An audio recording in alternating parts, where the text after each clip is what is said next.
Mga ka-Saison, luto na ang ating chicken adobo. Wow! Ayan. Masarap yan, Wow. mga ka-Saison. Nagmamantika pa ang ating chicken adobo. Wow!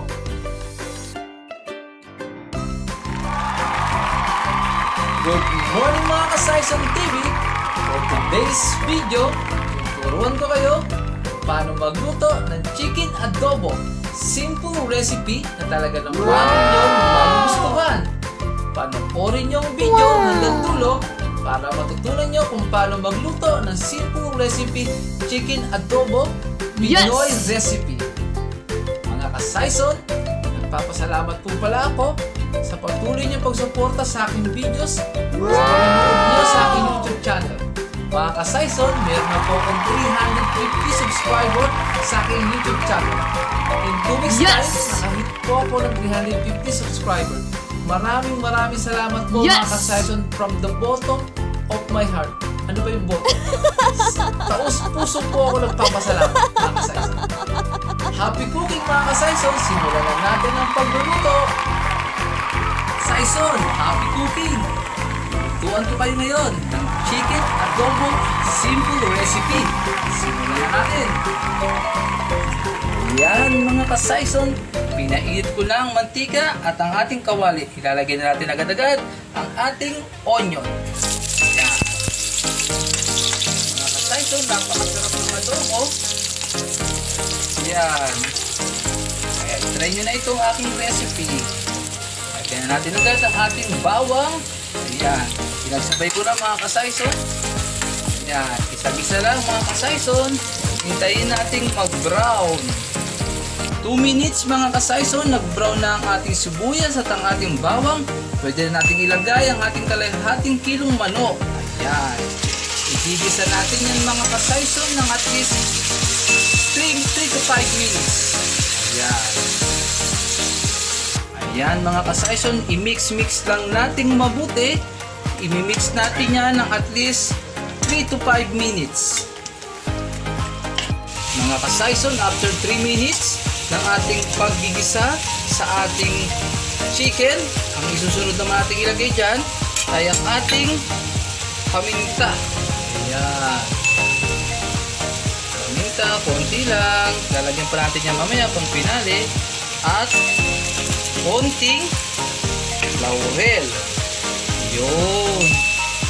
Yan, laurel mga ka-Saison. Susunod na natin mga ka-Saison ay ang ating bechin mga ka-Saison. Ilagay na mamaya, maglalagay pa ako ng konting bechin kaya hindi ko muna ilalahat. Yan. Sunod natin mga ka-Saison. Halo mga ka-Saison. Ayan. Para manuot yung lasa ng laurel, paminta at ng bechin. So, na mix mga ka-Saison, lalagyan na natin yan ng isang basong tubig para lumambot ang ating chicken. Mga ka-Saison, lalagyan natin ng isang Knorr chicken cubes pang masarap sa ating chicken adobo. Isang piraso lang. Malasa na to, masarap.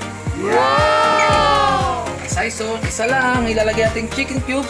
Pampalasa to. Yan. Haluin natin. Wow! Mga ka-Saison, ilalagay na natin ang suka at toyo sa ating chicken adobo. Dato puti ang aking ginagamit mga ka-Saison. Yan. Natin. Dalawa lang na kutsarang malaking toyo mga ka-Saison. Isunod na natin dalawang kutsarang malaking sandok mga ka-Saison. Sa paglalagay ng toyo at suka mga ka-Saison sa ating chicken adobo, lagyan natin ng suka. Kung ano yung sukat ng nilagay mo sa toyo, kung halimbawa 2 toyo, ang ilalagay mo naman dalawang malaking sandok ng toyo, ilalagay mo namang suka mga ka-Saison ay 1 kutsara. Kumbaga 2:1 siya. Yan.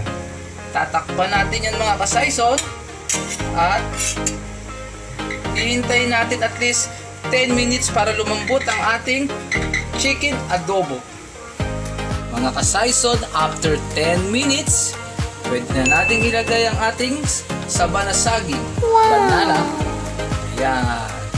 Masarap yan. Kung mayroong kakain na bata, magugustuhan niya yan mga ka-Saison. Ayan, halo-halo lang. Then ilalagay na rin natin ang ating 2 kutsarang asukal. Importante mga ka-Saison, nalalagay nyo ng asukal ang inyong adobo para mas maninamnam ang ating chicken adobo. Yes! Pwede rin 3 kutsara mga ka-Saison, depende sa inyo. Sa panlasa nyo kung gusto nyo talaga ng matamis na adobo. Pero sa akin, 2 kutsara, pwede na. Yeah. Maghihintay lang tayo ng another 5 minutes mga ka-Saison. Mga ka-Saison, after 5 minutes, malambot na ang ating saging na saba. Yan, lumapot-lapot na rin siya. Ilalagay naman natin ngayon ang ating toasted garlic. Pero itong toasted garlic, mga ka-Saison, ay optional. Pwede nyo lagyan, pwede rin hindi. Konti lang.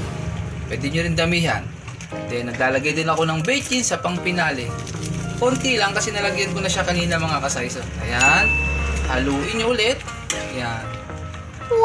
Kahalo.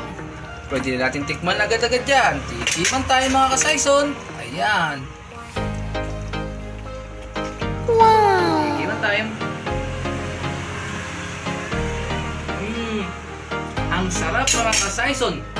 Tamang-tama lang ang alat at ang asim ng ating chicken adobo. Kainan na!